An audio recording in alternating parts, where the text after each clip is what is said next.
kathik waja buta pinungah kepel kapandhe kuku dialangake jenggot den cokot rawis kauntir rawisnya Raden Werkudara tekuk songo liwat kuping jumeneng hangregemeng pindha lintang Bima Sekti jiwa raga kula dumung apa agemanira Raden Bratasena ngagem gelung mangkara inggil endhek ngarep dhuwur-dhuwuri pramila menika lambang kawula lan Gusti ingkang ngayomi kawulane kawula kudu ngerti kelawan Gustine dununge gelung mangkara inggil cundhuk Purusepi sumping pudak setegal kalung naga bondo gelang candra kirana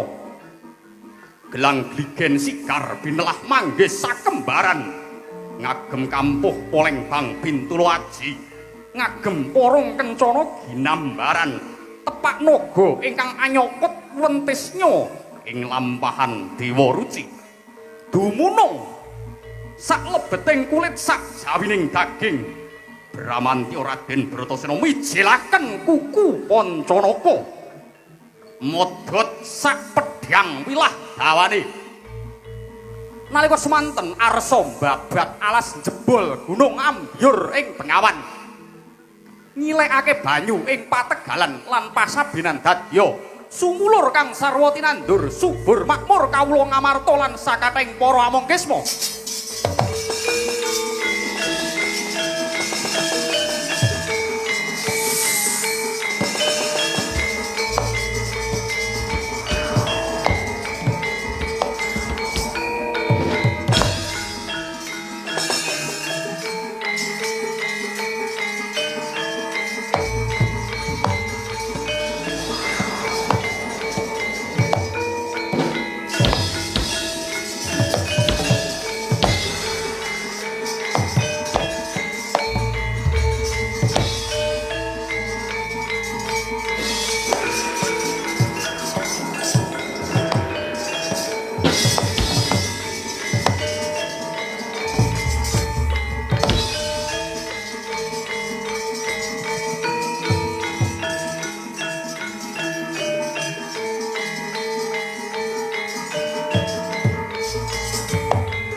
Mawahyut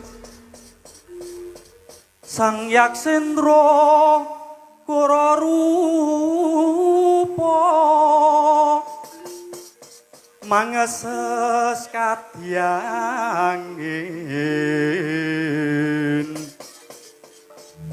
pangsempal kaprapal selo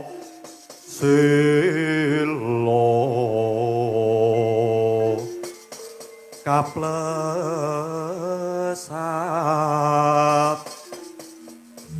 soto lumayu mangungsi kagiat kagodho kang jaga bumi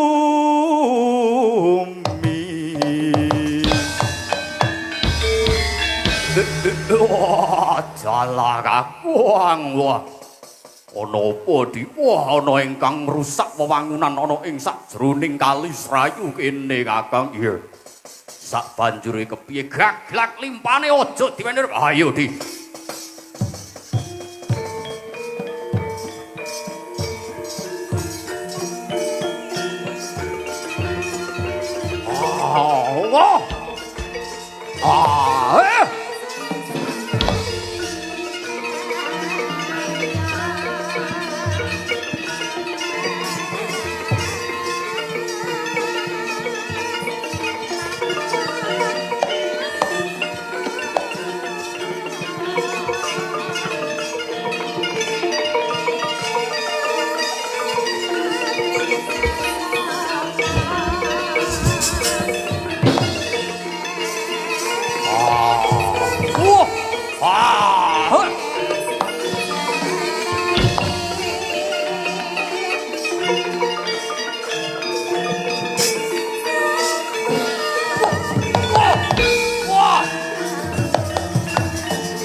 Wah! Ayo, pateni bareng-bareng kerubut. Wah! Wah!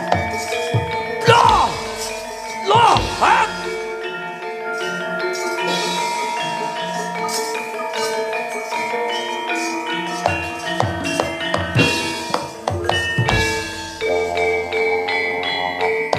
Benowo loro ora bakal tak wene urip. Wah!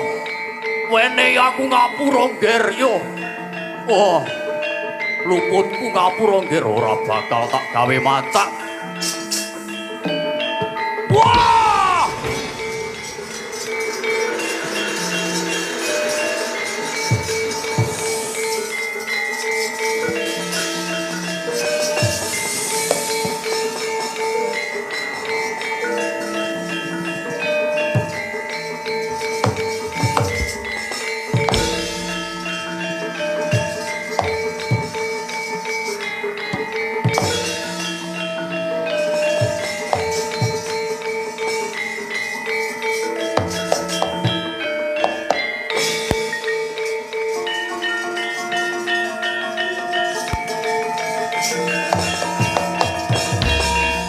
Dalah weruh tandange Dimas Sena lah kok banjur aku mulat marang kahananku biyen jaman aku nderekake dawuh Sinuhun Prabu Rama Wijaya karosanku ya kaya ngono kae kadigdayanku ya tanpa beda marang Dimas Wijayasena wah nger ning dikepiye meneh aku kudu melu sakyantu marang adiku Werkudara Dimas cedhak tak adohi aduh tak jampangi nger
kembang popong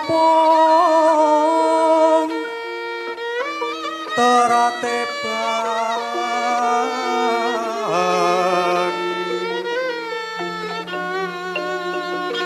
rerayungan lumalengkung tumalong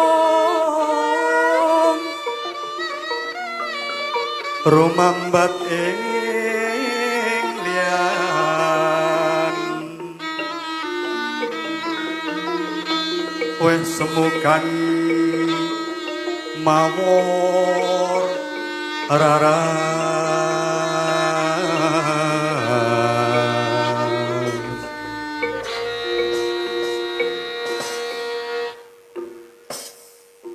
wah Kakang Anoman ana kaelokan kang dumadi anggonku wis purna jejibahan nambak wujuding Kali Srayu nggih wonten kaelokan menapa Yayi Mas ana buta loro tak dukumba la kok ilang wujude cahya manjing ana ing saklebeting angganing Werkudara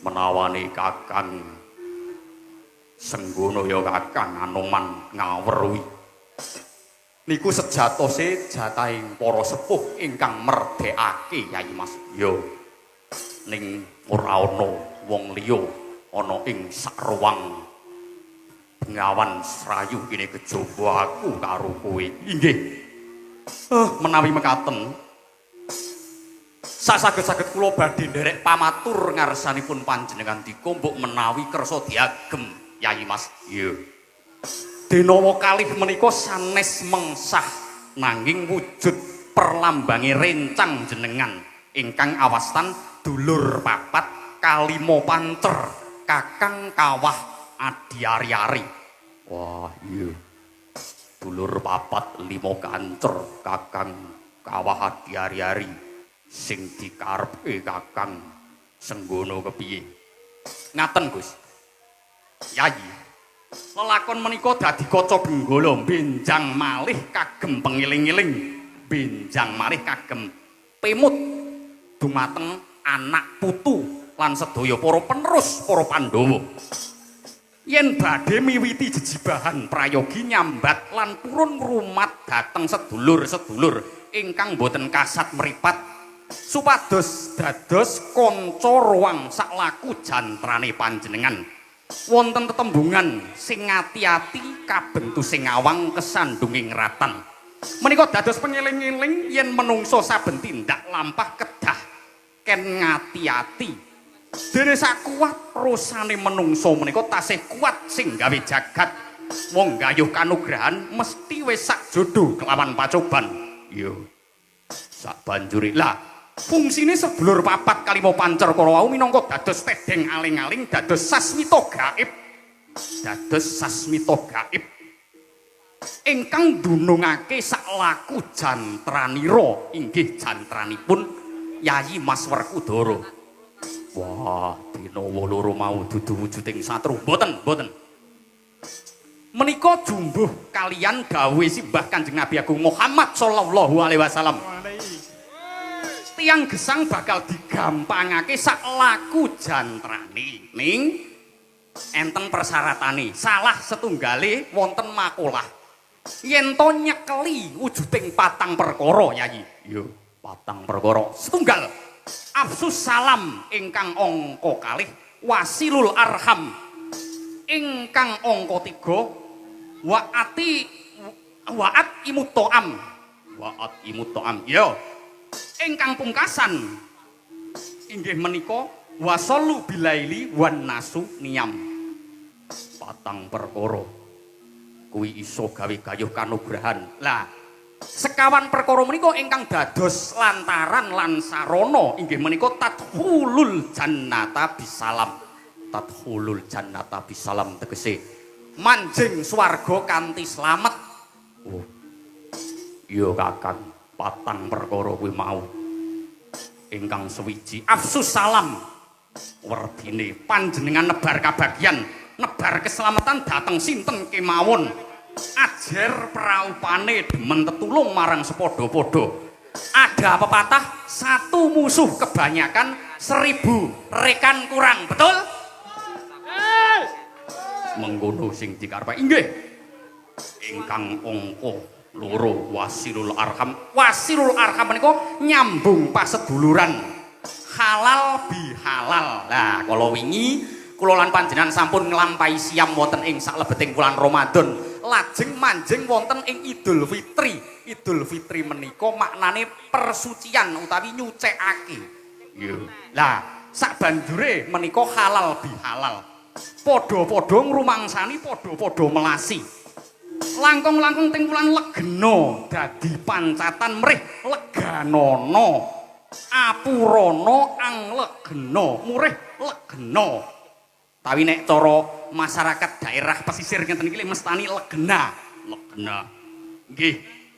Legena tegese piye Kakang Semar? Nah, legena menika nek menawi makna harfiahipun menika bugil.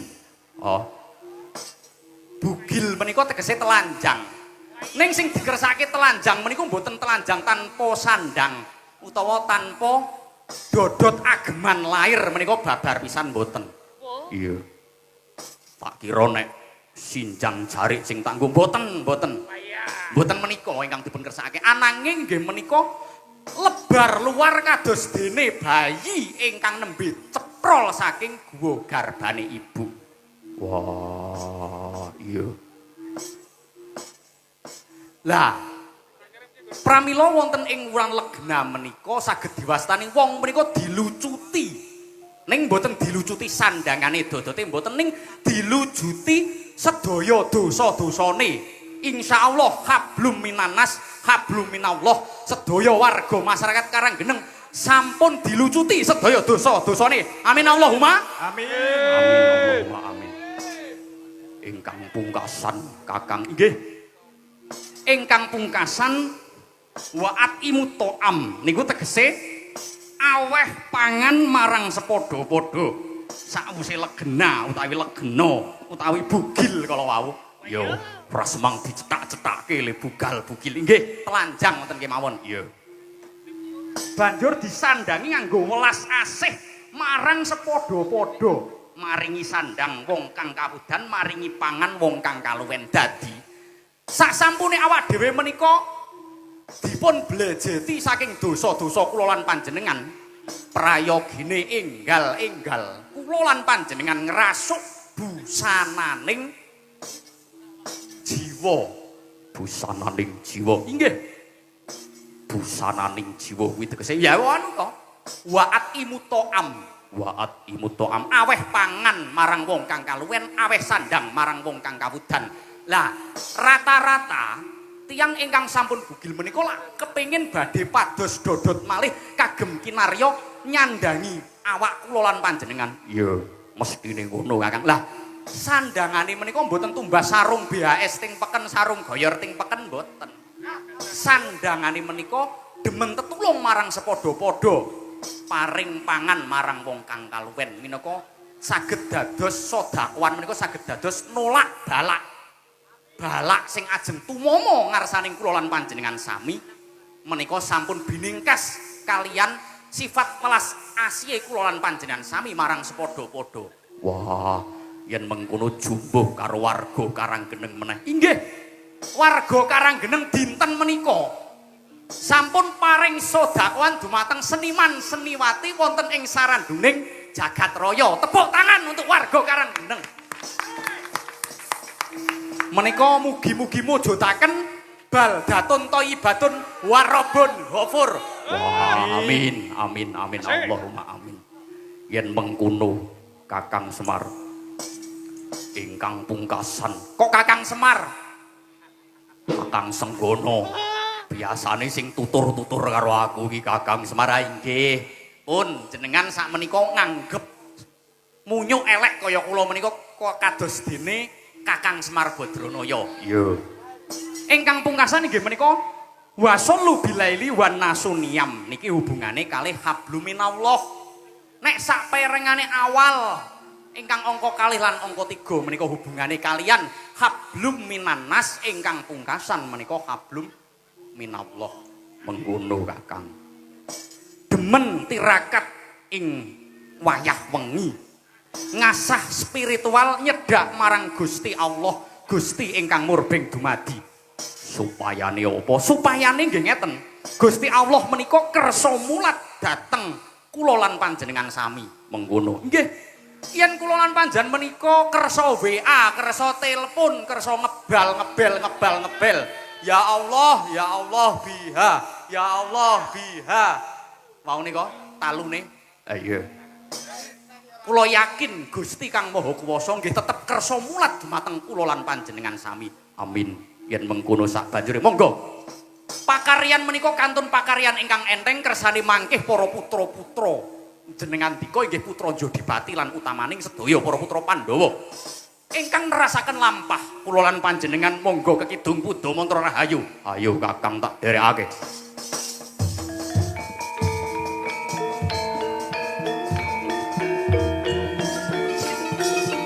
Caritane satriya linuwe marating pring kautaman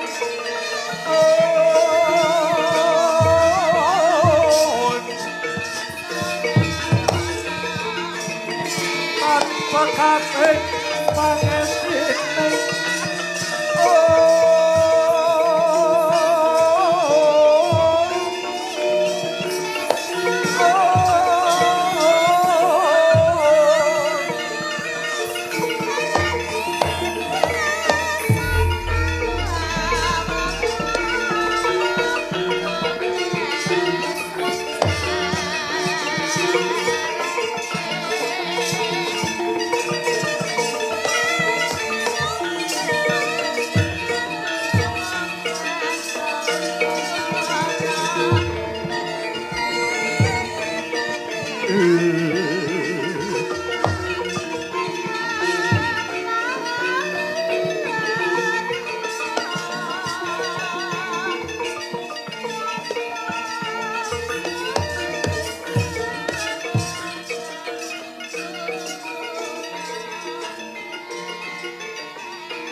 mingkuring ukara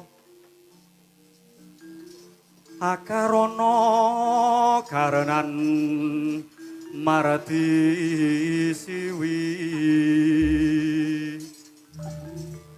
sinawong resmining kita sinupa sinukarata mereka karata pakartining ilmu luhung kang tumrap ing tanah Jawa agama ageming haji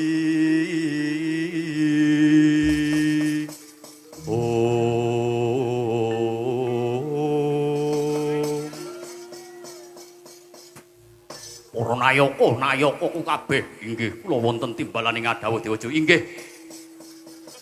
Wonten dawuh menapa dene paduka Sang Dewaji ngawe dumateng sedaya sanggiyaning Yaksindra wonten ing madyaning alam kadewatan menika Dewaji. Ya. Sumurupa dina iki uga ngemban dawe sinuwun Prabu Duryudana ing Astina. Awak dhewe tuturi nderekaken dawe Sang Resi Kunjana Warsa ya Sang Resi Kaneka Yaksa. Inggih. Lumawat ana ing negara Ngamarta ingkang wigati. Gawe karangabang ana ing madyaning Kali Srayu. Supayane Pandhawa gagal anggone bangun wujuding bendungan Kali Srayu. Inggih. Lan uga kowe lan aku dikeparengake supayane gawe Rajapati ana ing madyaning negara Ngamarta. Terwaca dawuhipun Sang Dewaji menawi mekaten dinten menapa kula lan sedaya para wadya kepareng badhe lumawat wonten ing negara Ngamarta. Dina iki uga mangkat kabeh para wadya-wadya ing Jongdiraja.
tanpa waton